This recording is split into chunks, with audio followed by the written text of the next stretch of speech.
What do these three flags have in common? International law states that any ship transporting cargo or paying passengers must be registered to a country, and these three countries, Panama, Liberia, and the Marshall Islands, are home to 40% of the world's maritime fleet by deadweight tonnage. These countries have a combined population of less than 9 million people, so why is this the case? The answer is simple: taxes and regulations. A ship must adhere to its country's laws, which specify safety standards, taxation, workers' rights, and more. That country is required to inspect the vessel regularly, certify the vessel's crew and equipment, and issue documents to fulfill safety and environmental standards. If the ship becomes involved in a case under admiralty law, the country's laws also apply. It seems natural that shipping companies and cruise lines would register their ships in their home country. However, this rarely happens. Using a business practice known as the flag of convenience, ship operators register their vessels to countries without nationality or residency requirements. The extent of this practice is striking. As of 2008, more than half of the world's merchant ships fly flags of convenience. To better understand how this practice became so common, we must look to history. Flags of convenience started to appear in the 1920s when American ship owners registered their ships to Panama, frustrated by increasing regulations and labor costs. This allowed them to avoid inspections and dodge regulations. In fact, the Belén Quezada, the first American ship to be registered in Panama, was used to smuggle alcohol during Prohibition.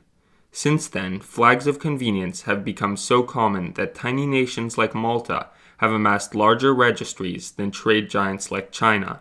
Nowadays, some countries even allow ship owners to register their vessels online from across the world. Modern users of flags of convenience include the Carnival Cruise Line, which registers its ships to Bermuda to pay fewer dock dues, and the Cunard Cruise Line, which registers its ships to Bermuda to benefit from the lucrative business of marrying couples at sea. To companies, the benefits are enormous.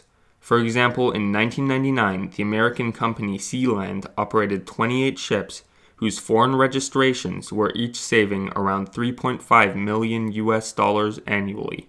Flags of convenience have faced widespread criticism from trade unions and governments, which point to insufficient workers' rights and the ease with which ships flying flags of convenience can evade responsibility for environmental disasters.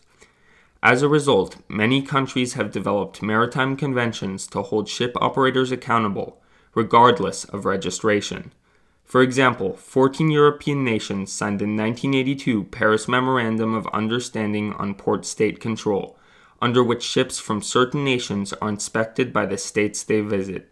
In 2015, the memorandum signatories found 17,858 deficiencies while inspecting ships, detaining 595 vessels and banning 11.